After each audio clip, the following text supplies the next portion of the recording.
Ensemble donc pendant 45 minutes sur une thématique très actuelle qui peut paraître ancienne mais qui malheureusement est toujours et va être encore plus d'actualité.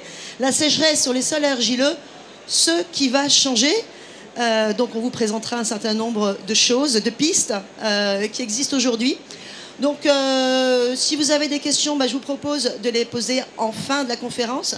Donc cette conférence a été organisée par l'agence Qualité Construction. Je ne sais pas si certains de vous nous connaissent. On est une association, loi 1901, on a un peu plus de 40 ans. Notre mission principale, c'est d'œuvrer en fait pour prévenir, anticiper, maîtriser tous les sinistres, les désordres, les pathologies qu'il peut y avoir dans le bâtiment, donc sur toute la chaîne d'un projet de bâtiment. Pour cela, et d'améliorer globalement la qualité de la construction. Donc pour ça, en fait, nous, on travaille avec nos membres. Nos membres, ce sont toutes les organisations professionnelles du bâtiment, les organisations qui représentent les maîtres d'ouvrage, publics ou privés, les maîtres d'œuvre, les architectes, les bureaux d'études, les ingénieurs conseils, les entreprises et les artisans, les contrôleurs techniques, les experts construction, etc., etc. Donc en fait, on travaille tous ensemble de façon collégiale et neutre pour œuvrer à améliorer la qualité de la construction, et tous nos travaux, tous les travaux qu'on fait, les études et les réflexions et l'analyse qu'on fait en fait des sinistres à travers des observatoires qu'on possède à l'échelle nationale, au final, on les retranscrit à travers des publications, que ce soit des plaquettes, que ce soit des rapports, que ce soit des MOOC, que ce soit des vidéos, que ce soit des applis, tout ça gratuitement. Donc on vous donne rendez-vous si vous voulez découvrir toutes nos publications gratuites. On en a à peu près 900 sur notre site internet www. Tu l'as mis dans ta slide, on le verra dans la slide, qualitéconstruction.com. Donc voilà, donc 900 ressources à disposition pour tout corps d'État, pour que ce soit pour la maîtrise d'ouvrage, la maîtrise d'œuvre, les entreprises, les artisans, voilà, il y en a pour tout le monde. Donc du coup, là je vous laisse la parole. Vous avez 3 intervenants qui vont donc se succéder. Je vais les laisser se présenter au fur et à mesure et je vous souhaite une bonne conférence. Merci Gaëlle. Bonjour à tous, donc je suis Frédéric Henry, directeur prévention construction au sein de l'agence Qualité Construction. Alors Gaëlle a commencé à présenter l'agence Qualité Construction. Donc vous voyez, on a plus d'une 50aine d'organismes professionnels du monde de la construction. Donc avec une règle, tout ce que l'on dit, tout ce que l'on publie, que l'on rend public, à l'accord de tout le monde. De tout le monde, tous les acteurs. Et entre autres, on aura le CEREMA, entre autres, on aura les experts qui font partie de l'agence Qualité Construction et qui donnent leur accord sur ce que l'on dit. Alors, rapidement, on estime que la sinistralité dans le bâtiment, c'est 8 à 10% de l'activité, ce qui est énorme, ce qui est colossal. Et on essaye de combattre cette sinistralité par un certain nombre de mesures. Alors, comment on fait? On observe. On a plusieurs techniques d'observation de la sinistralité, entre autres avec nos amis experts, mais pas uniquement. Ensuite, on fait de la prévention parce qu'on a des clignotants qui vont s'allumer. Donc là, on va regarder ce qui se passe, que ce soit sur les produits et sur les acteurs, parce qu'un bâtiment, ce sont des produits mis en œuvre par des acteurs.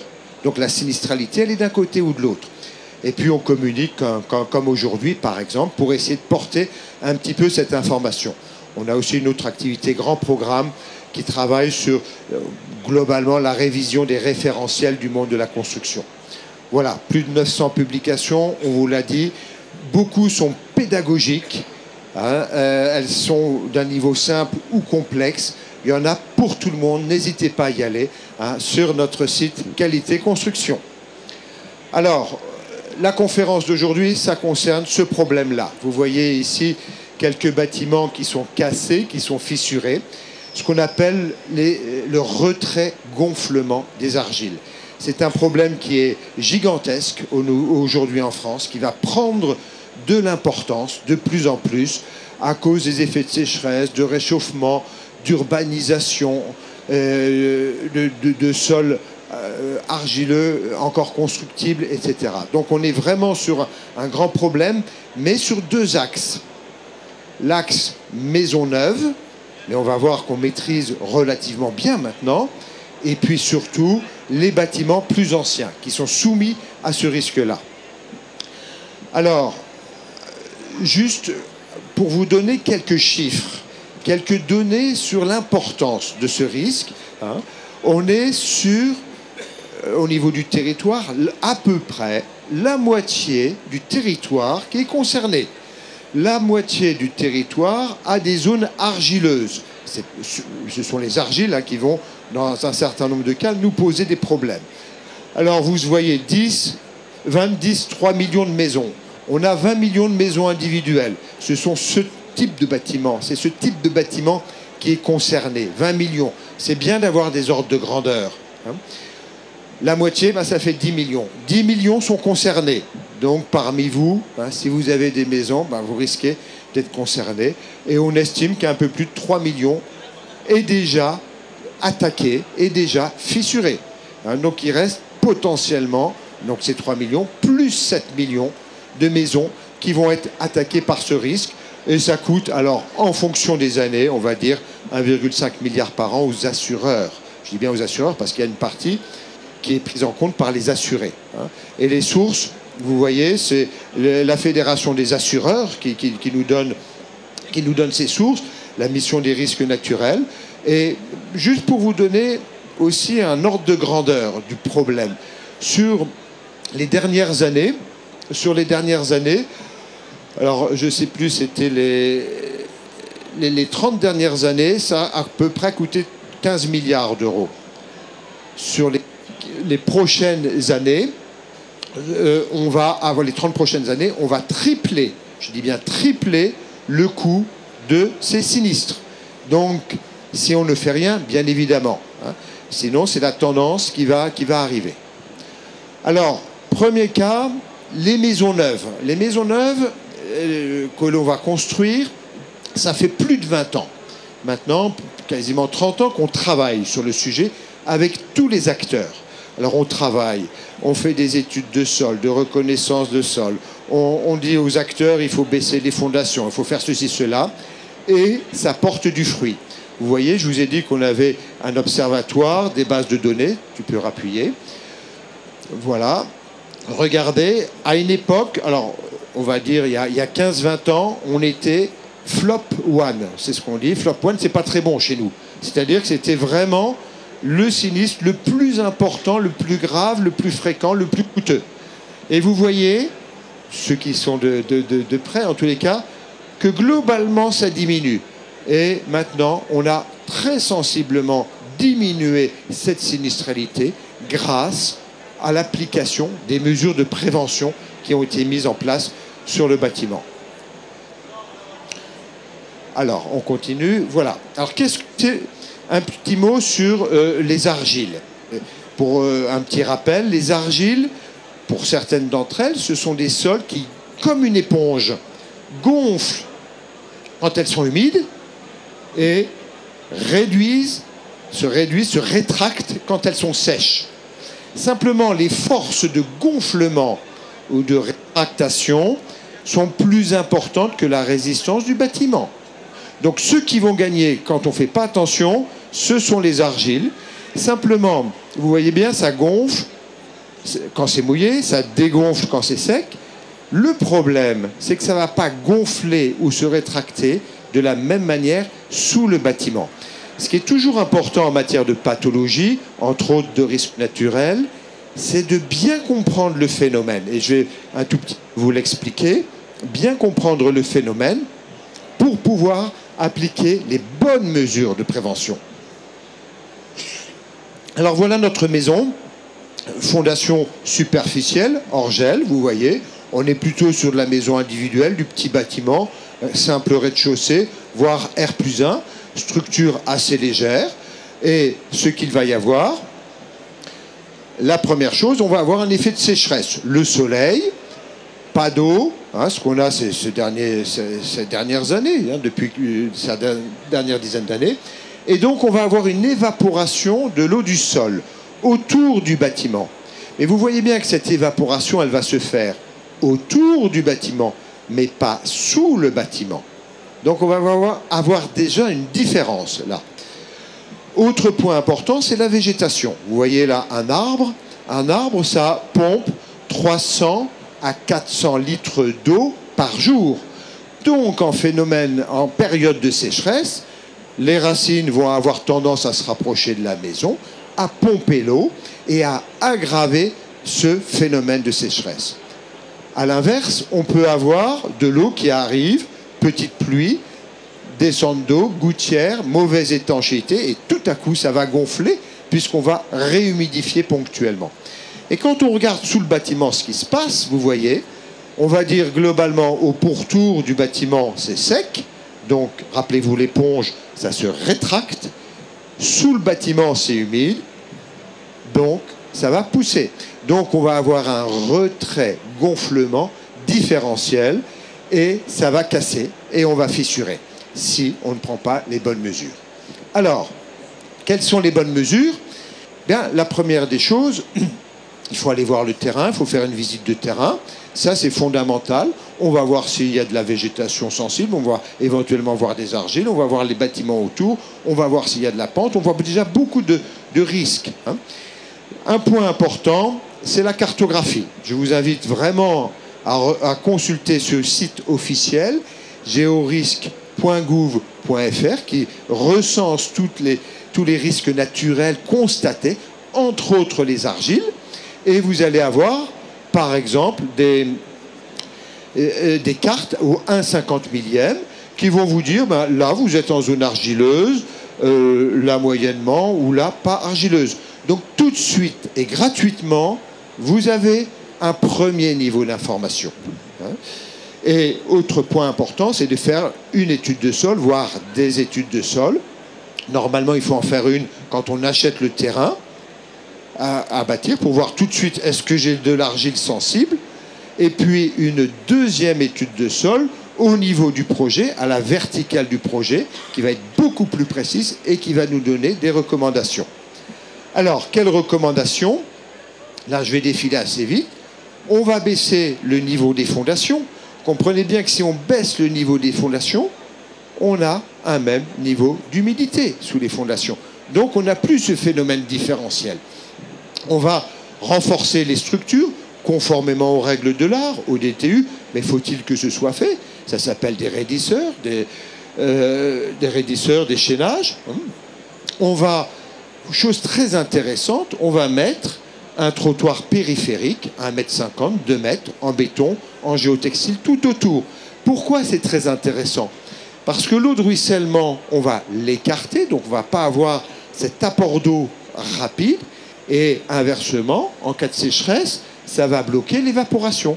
Donc on maintient le niveau d'humidité sous la maison, tout simplement, et on a gagné. Après, on va écarter les arbres, éventuellement mettre des écrans anti-racines, et puis on va gérer surtout l'eau, l'apport d'eau, on va faire très attention à l'étanchéité des réseaux, d'une manière générale. Voilà les grands principes. En neuf, c'est facile. Simplement, en rénovation, on va surtout travailler sur le trottoir périphérique. Alors, les évolutions récentes, puisque c'est un petit peu la conférence, même si vous allez en parler un petit peu plus. Bien récemment, en 2018, il y a eu des obligations d'études de sol. Enfin, on peut dire, parce que tous les acteurs de la construction ont demandé au pouvoir public, mais imposer une étude de sol. Ce n'est pas le coût de l'étude de sol. Quand on voit le coût des sinistres derrière, mais faisons l'étude de sol. Alors, je vous ai dit, il y a 2 études de sol, ça y est, c'est fait. Et puis, du côté des professionnels, bien, on a travaillé à une refonte du DTU avec tous les acteurs concernés. Aujourd'hui, on est même sur d'autres aspects du DTU. Voilà, donc le travail avance. Voilà, et puis un petit point intéressant de photos que j'ai repérées sur ce fameux trottoir périphérique, puisque l'AQC, avec France 2030 et l'ADEME, et puis d'autres partenaires, entre autres ici présents, on va travailler scientifiquement sur l'apport de ces trottoirs périphériques pour voir ce qu'il en est, voir leur efficacité. Là on est en région parisienne, en pleine zone argileuse. La maison n'a pas une fissure. Là, j'ai trouvé ça intéressant, un bâtiment plus ancien, Le bâtiment plus ancien ici n'a pas la moindre fissure, mais il a un petit trottoir périphérique à sa manière ancienne. Ok. Celui-ci n'a pas de trottoir périphérique, a un petit peu de végétation, et ceux qui voient bien, il a une fissure. Vous voyez, c'est quand même assez caractéristique. Donc l'apport de ce trottoir périphérique. Voilà, j'ai fini. Quelques photos pour vous montrer sur quel risque on travaille. Faites attention, bien sûr il y a des fissures en façade, mais il y a aussi des carrelages qui claquent. Ce n'est pas toujours parce qu'ils ont été mal collés, attention, la cause peut être beaucoup plus bien différente, ça peut être les argiles. Et attention quand les portes ou les fenêtres ferment mal. Peut-être que la cause est beaucoup plus profonde. Voilà Gaël, j'en ai fini, peut-être qu'on peut passer à notre ami expert d'assurance. Bonjour à tous, je suis François Estrade, je représente la compagnie des experts. C'est une vieille maison qui date de 1936, donc voilà, et qui va sans doute bientôt se transformer en une fédération des experts, puisqu'on va rassembler à la fois les experts dommages et les experts construction, voilà, qui sont aujourd'hui dans 2 maisons différentes. Donc ça devrait arriver très prochainement. Et donc la compagnie des experts, c'est plutôt le syndicat pour les experts dommages, donc qui interviennent en incendie, en dégâts des eaux, tempêtes, grêle et en catastrophes naturelles, qui est aujourd'hui ce dont parlait Frédéric, qui est le fonds des catastrophes naturelles, qui est celui qui paye le plus et largement le plus de sinistres de retrait-gonflement des argiles chaque année. Comme l'a dit Frédéric, les perspectives ne sont pas très bonnes. Donc, voilà. Alors, les perspectives n'étant pas très bonnes, ça a interpellé beaucoup de monde, en premier lieu les pouvoirs publics, qui ont dit qu'il va falloir changer un peu les choses en matière de catastrophes naturelles pour la sécheresse, puisque catastrophes naturelles, vous avez les inondations, les ouragans, les séismes et encore plein d'autres choses. Et donc,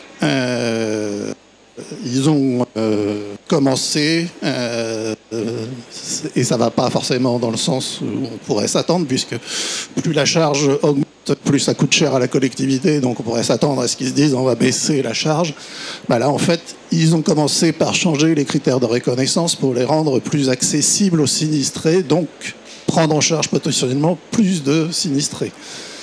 Vous allez me dire pourquoi ? Parce qu'il y a quand même une certaine pression des sinistrés, des maires, des députés, des sénateurs et de tout le monde pour dire attention, on est en train de laisser des gens sur le côté avec des maisons cassées, fissurées, etc. Donc on change les critères.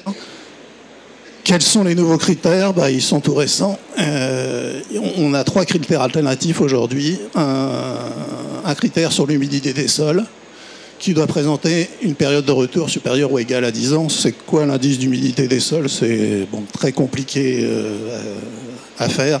C'est Météo France qui fait ça avec ses énormes ordinateurs de Toulouse.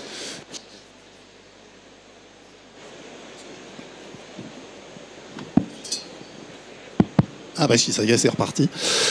Qui calcule l'humidité du sol vers 1,50 m, 2 mètres de profondeur partout en France et qui fait ça depuis un certain temps et qui donc calcule la période de retour de cet indice d'humidité du sol, à savoir si l'indice d'humidité du sol est le plus faible depuis 10 ans. Ils ont amélioré pour les sinistrés, puisqu'avant, ce critère qui était de 10 ans était à 25 ans. C'est-à-dire qu'il fallait des sécheresses vraiment très fortes pour qu'on ait le droit à une reconnaissance en catastrophe naturelle. Aujourd'hui, ils viennent de ramener ce critère à 10 ans. Deuxième critère alternatif, il y a une période de retour qui n'est plus que de 5 ans, mais il faut aussi, dans les 5 dernières années, il y en a 2 autres où ce critère est aussi rempli. Les sinistrés auront aussi le droit à la reconnaissance de catastrophes naturelles. Donc là, on a sur des critères vraiment beaucoup plus légers. Et dernier critère, c'est si vous êtes sur une commune limitrophe d'une commune où les 2 premiers critères ont été remplis, puisque l'un des problèmes qui était remonté au pouvoir public, c'était la rue qui divise le village, la ville de droite et la ville de gauche, la ville de droite était reconnue en catastrophe naturelle, mais pas la ville de gauche. Mais pourtant, les maisons étaient fissurées des deux côtés de la rue, et il y en avait qui étaient pris en charge et d'autres qui n'étaient pas pris en charge. Donc, justifier ça vis-à-vis des sinistrés, ça devenait très compliqué. Donc, en fait, aujourd'hui, si une des communes remplit les deux critères, les communes riveraines peuvent aussi en bénéficier. Autre chose, par contre, qui va là dans le sens un peu d'une réduction de la facture pour les assureurs et pour les pouvoirs publics, c'est que maintenant, à partir du 1er janvier dernier, la garantie catastrophe naturelle pour les sécheresses ne couvre que les dommages qui affectent la solidité du bâti ou entravent l'usage normal des bâtiments. C'est quelque chose qu'on connaît bien, et Frédéric particulièrement, puisqu'il s'attache beaucoup à la sinistralité décennale. Bon, en matière de sinistre décennal, on demande aussi que les dommages affectent la solidité de l'ouvrage ou compromettent sa destination. Bon, là, ça a été écrit un peu différemment, mais c'est quasiment la même chose. Si ces dommages qui affectent la solidité ou entravent l'usage normal du bâtiment sont de nature évalués défavorablement, ils seront aussi pris en charge au titre de la garantie catastrophe naturelle. Par contre, ont été exclus par les pouvoirs publics les dommages sur les constructions constitutives d'éléments annexes. Vous avez une remise au fond du jardin, vous avez une piscine, vous avez une allée, un mur de clôture et des choses comme ça, ça ne sera plus pris en charge au titre de la sécheresse. Autre élément qui a été rajouté, des exclusions sont exclus les bâtiments construits sans permis de construire lorsque ce dernier est requis. Les constructions illégales ne bénéficieront plus de la garantie catastrophe naturelle. Et toujours sur l'aspect décennal, pendant 10 ans suivant la réception des travaux, des bâtiments dont le permis de construire a été effectué postérieurement au 1er janvier 2024, s'il ne peut être justifié au moment du sinistre du dépôt de l'attestation concernant les règles de prévention des risques liés au terrain argileux. Frédéric vous a parlé de la loi Elan. La loi Elan prévoit que le constructeur doit délivrer au maître d'ouvrage une attestation justifiant qu'il a bien rempli les obligations qui lui étaient faites par la loi Elan.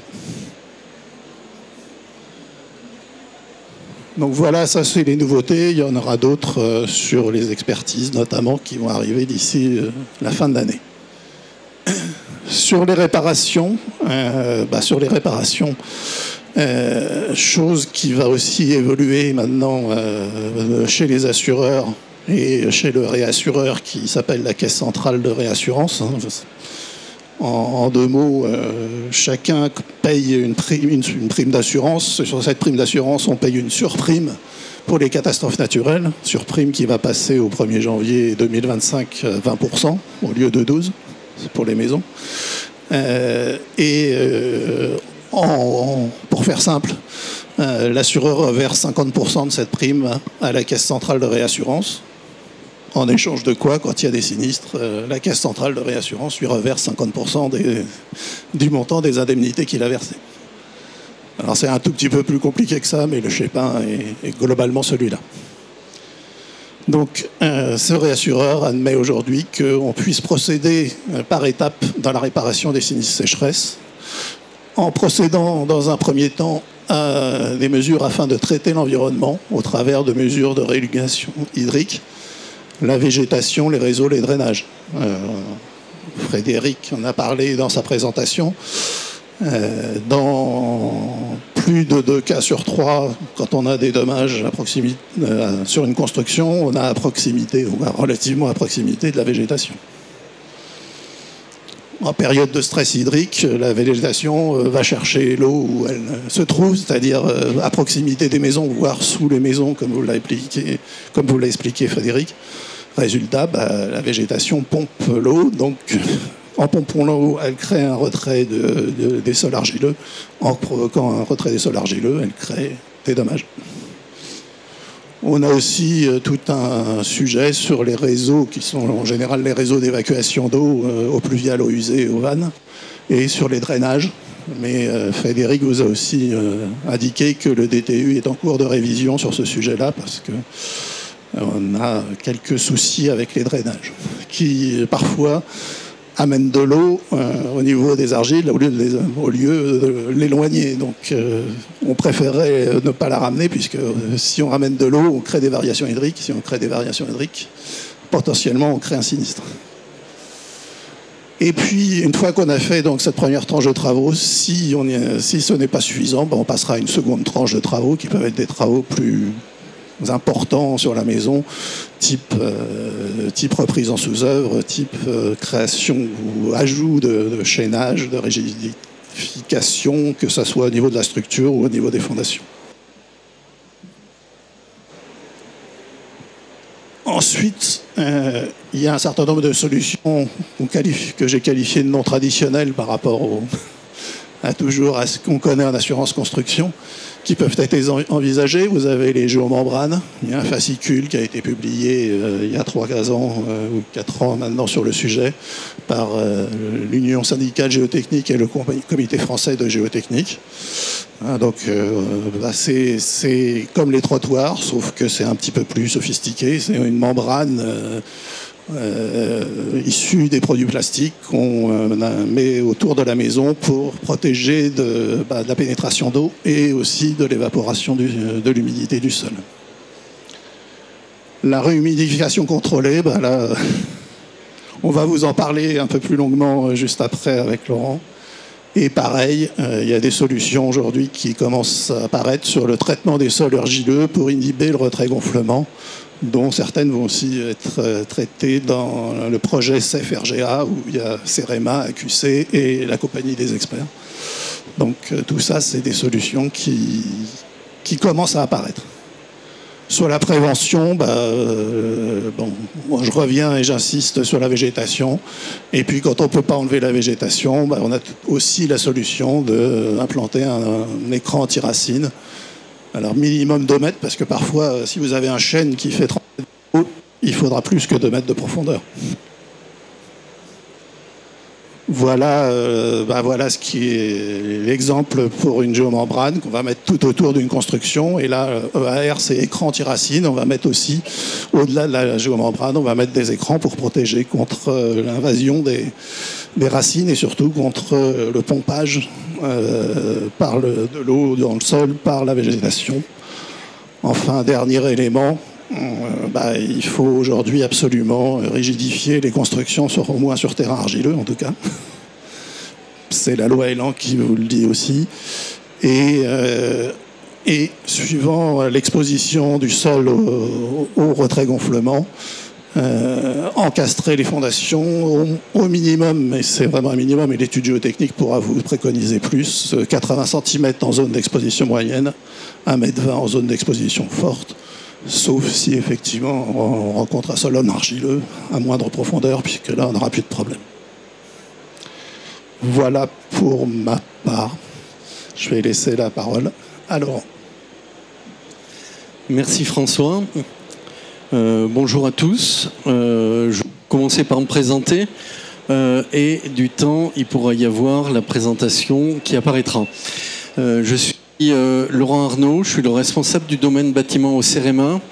Le CEREMA, c'est un établissement public qui est né de la fusion de services d'État et qui aujourd'hui a un particularisme. C'est le seul établissement dans ce cas-là qui est sous la double tutelle à la fois de l'État mais également des collectivités territoriales. Et en fait, dans cette problématique, il y a le rôle à la fois de l'État qui établit un certain nombre de règles. François vient d'en parler, notamment d'indemnisation, mais il y a aussi les collectivités locales qui vivent au quotidien ce problème lié aux argiles. Donc en fait, les deux échelles sont importantes. Nous travaillons depuis pas mal d'années sur la question de ce retrait-gonflement des argiles et je voudrais citer Lamine Igil-Hammer, qui est le chercheur en mécanique des sols, qui travaille sur cette problématique. Donc, nous travaillons suivant deux... Ça, c'est l'antenne. Il ne faut pas mettre la main là-dessus. Nous travaillons suivant deux axes. Un premier axe qui est lié à la meilleure compréhension et anticipation du phénomène des retraits-gonflements des argiles, et le second qui est un axe de remédiation. Le premier programme, César, surveillance étendue du niveau d'humidité des sols argileux pour l'adaptation et la résilience du bâti face au changement climatique. Le principe, il est relativement simple. Frédéric vous l'a dit, il y a une carte qui existe, qui est sur GeoRisque. Cette carte, elle a un petit défaut aujourd'hui, c'est que l'échelle est trop grande. Donc on embrasse énormément de bâtiments, alors qu'a priori, cet aléa, même s'il existe, il ne touche pas tous les bâtiments et pas de la même manière. Deuxième chose, en fait, à l'échelle de la parcelle sur laquelle il y a un bâtiment, même si le sol il est le même, la surface, l'environnement peut être différent. Ce sont des paramètres qui jouent énormément.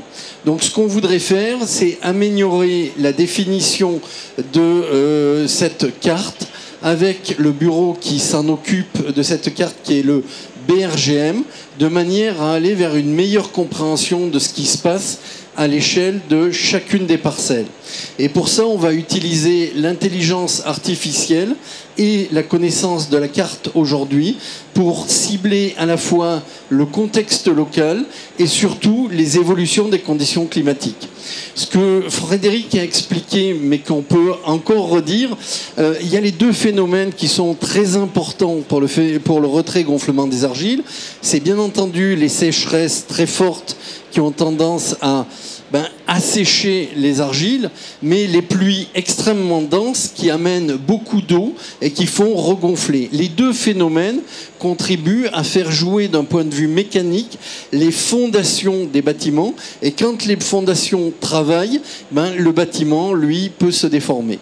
Donc on veut travailler sur ce phénomène-là en ayant les prévisions climatiques de manière à anticiper les problèmes qui vont se passer sur le sol. On va tourner, je parlerai. Donc c'est un programme qui va durer 60 mois, entre 2024 et 2029. L'ordre de grandeur, c'est 2,65 millions d'euros pour améliorer cette carte et anticiper les problèmes. Et l'idée réellement, c'est d'aller à l'échelle de chacune des parcelles. Le deuxième programme, c'est le programme Safe RG1.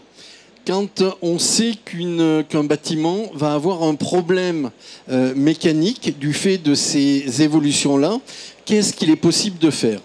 Alors au niveau du CEREMA, il y a plusieurs années, il y a 4 ans, on a eu une idée qui est une idée relativement simple, et je vous en parlerai juste après, c'est de réinjecter un petit peu d'eau aux endroits où on détecte que l'argile a un taux d'humidité, a un taux hydrique qui est trop bas. Au bout d'un moment, quand on dépasse un certain seuil, on sait que l'argile va être beaucoup contractée et qu'elle n'assurera plus la portance qu'elle assurait avant. Du coup, on se dit, très simplement, si à ce moment-là, on réinjecte un petit peu d'eau qu'on a notamment mis de côté quand il pleut, on devrait limiter le phénomène. Ce phénomène-là, ce dispositif-là, il est en cours de test en vraie grandeur. Il s'appelle MAC. Il a été développé grâce à notre Institut Carnot. Et c'est quelque chose qui est testé en vraie grandeur aujourd'hui. Il donne de bons résultats, je vous en parlerai après. Mais on se dit, c'est pas certain que ça marche dans tous les cas. Donc on a pensé à un deuxième projet, le projet Safe RG1, qu'on pilote en partenariat, donc en partenariat avec l'agence qualité construction, avec la compagnie des experts, mais pas uniquement, avec Fondasol et avec une université, l'université d'Orléans. Et on va tester différentes familles de solutions. Alors, je ne vais pas toutes vous les expliquer pour une raison simple, c'est que, il y en a peut-être qui ne sont pas aussi bonnes que ce qu'on a pensé, mais 2, on veut quand même garder une petite avance technologique. Alors, les solutions innovantes, elles vont être de modification physico-chimique avec des produits complètement naturels. Donc, on n'injecte pas de résine, on n'injecte pas de liant permettant de modifier les caractéristiques du sol. C'est uniquement travailler sur la physico-chimie des argiles. Les argiles, en fait, ont 2 caractéristiques. Ce sont des feuillets. des feuillets qui sont très fins. Et entre deux plaques, imaginez des plaques de verre, si vous glissez une molécule d'eau dessous, eh ben c'est quasi impossible de l'enlever. Le principe, ça va être de renforcer la défense de l'argile par rapport à l'évaporation de l'eau. Donc c'est ça que l'on essaie de rechercher. Donc ce sont des solutions préventives que l'on va tester. Il y en a 5 au total. Et on espère qu'avec cette batterie de 5 solutions, plus la solution MAC dont je vais vous parler, ben on pourra couvrir tous les cas d'argile. Parce qu'une argile n'est pas équivalente à une autre argile. On peut tourner.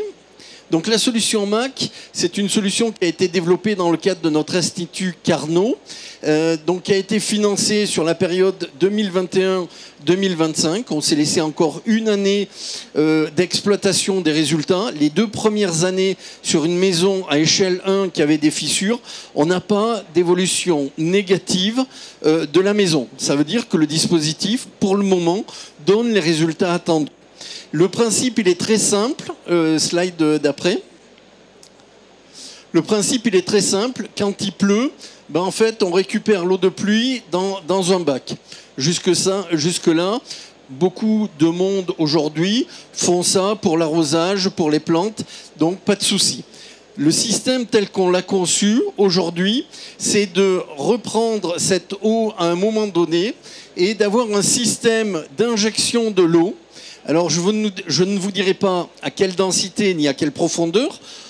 L'intelligence, entre guillemets, du dispositif, il est là.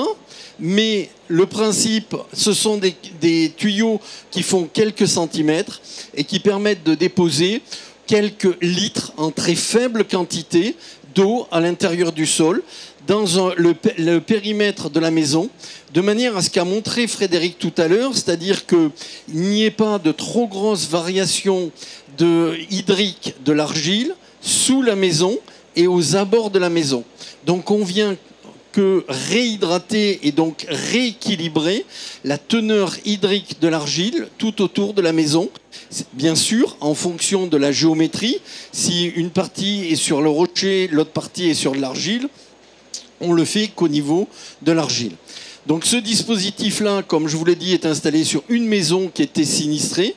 On est en train de faire un programme avec un réseau d'assurance sur une dizaine de maisons pour venir compléter.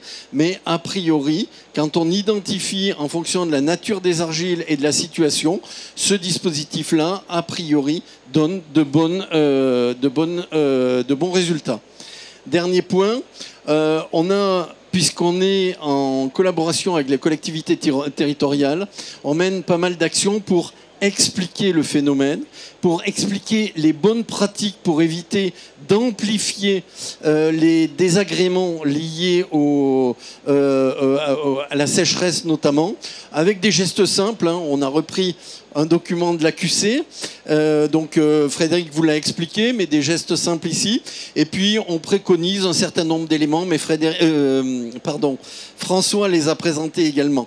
Je vous invite également à lire une production auquel nous avons participé, qui est un député qui a fait une analyse sur le RG1, n'attendant pas que ce soit la cata. Les 45 millions dont a parlé Frédéric, moi j'ai sur les 30 ans après 70 milliards d'euros à consacrer. Les 5 millions que je vous ai présentés tout à l'heure, c'est vraiment une goutte d'eau. Il y a une petite blague, une goutte d'eau qu'on met dans le phénomène de RGA. Ce qu'il faut savoir, c'est qu'il y a une nécessité d'investir un peu aujourd'hui pour éviter d'avoir à investir beaucoup demain par rapport aux constructions. Si j'avais un message de fin, c'est celui-là. Essayons d'être aujourd'hui pragmatiques et d'anticiper, de pouvoir utiliser des solutions de manière à réduire. Voilà. On est pile poil dans le timing, donc bravo messieurs. Donc super, merci. Est-ce que vous avez des questions? On a peut-être un petit peu de temps, oui. Bonjour, deux questions. La première, c'est sur Mac+. Est-ce qu'il y a une sortie prévue de cette solution, une mise à disposition de cette solution prévue, une date? Et aussi, est-ce que toutes les solutions, les mesures que vous avez avancées, elles peuvent varier en fonction des régions? Parce que vous dites que le RGA concerne la moitié, mais ça peut peut-être varier en fonction des climats, des environnements climatiques des régions. Alors, la deuxième question, c'est relativement simple à répondre. Je vais répondre sur la première. La deuxième. Effectivement, de toute façon, la solution, elle ne sera pas unique. Il n'y a pas une argile, il y a différents types d'argile. Et dans les différents types d'argile, il y en a qui sont très sensibles à l'humidité et d'autres très peu sensibles à l'humidité. Et le dernier phénomène, c'est que l'argile pure n'existe pratiquement pas. Quand on dit sol argileux, c'est majoritairement argileux, mais le sol, c'est un mélange entre une, voire quelques argiles et du sable. Et si on prend un massif d'argile, qu'on le mélange à du sable, son comportement mécanique change énormément suivant le taux de sable ou de solide qu'on trouve dans l'argile.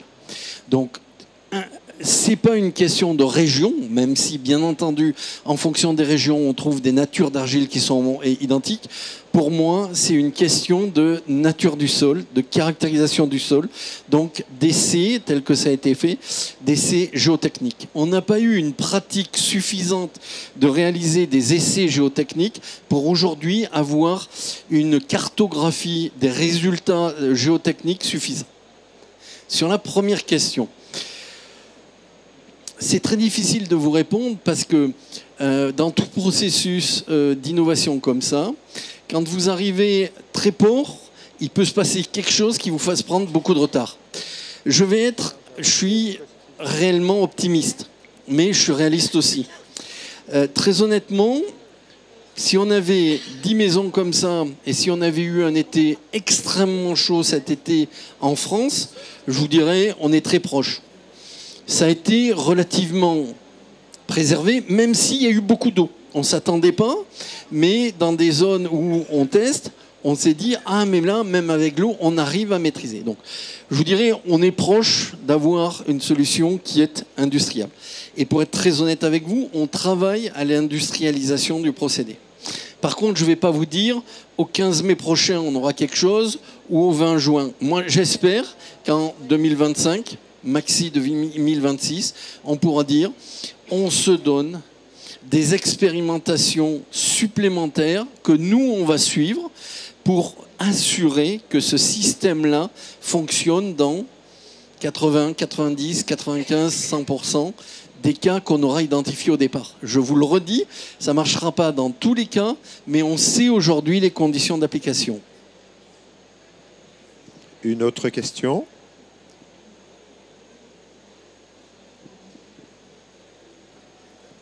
Bonjour, Catherine Terret, designer d'espace. Je voudrais savoir les maisons construites avant la loi Elan. On parlait des documents attendus par les assureurs pour réagir en cas de catastrophe naturelle. Oui, les maisons construites avant la loi Elan, bah, c'est notre quotidien puisque... Oui, les maisons construites après 2020, puisque en fait la loi Elan est entrée en application au 1er octobre 2020. Ces maisons-là sont encore en garantie décennale, donc en catastrophe naturelle, on ne va pas trop les voir, puisque c'est l'assurance décennale qui, dans ce cas-là, va fonctionner, s'il y a un problème en tout cas. Et pour les maisons antérieures, il n'y a rien. Il y a les DTU, il y a des choses comme ça, mais sinon, il n'y a rien qui... J'ai peut-être mal compris, vous avez parlé d'un document qui serait attendu pour être considéré... Enfin, pour les maisons, c'est par rapport à la loi Elan. Donc, en fait, c'est voilà. Pour les maisons qui seront construites depuis, avec un permis de construire déposé depuis le 1er octobre 2020. D'accord, donc c'est pas un prérequis pour toutes les autres, quoi. Ah ben non, aujourd'hui, c'est absolument pas un prérequis. Oui, et puis moi, je voudrais ajouter un petit élément, c'est... en fait, le même sol, la même maison, mais avec des fondations différentes, auront une histoire vis-à-vis du RGA fondamentalement différente. Ce qui compte aujourd'hui, quand on construit, c'est parce qu'on a la bonne connaissance du sol, on saura faire une fondation qui permet de construire dessus. Et donc, qui limitera énormément le phénomène des RGA pour le futur. Mais je voudrais aussi parler de mes confrères qui ont travaillé il y a 20, 30, 50, une centaine d'années.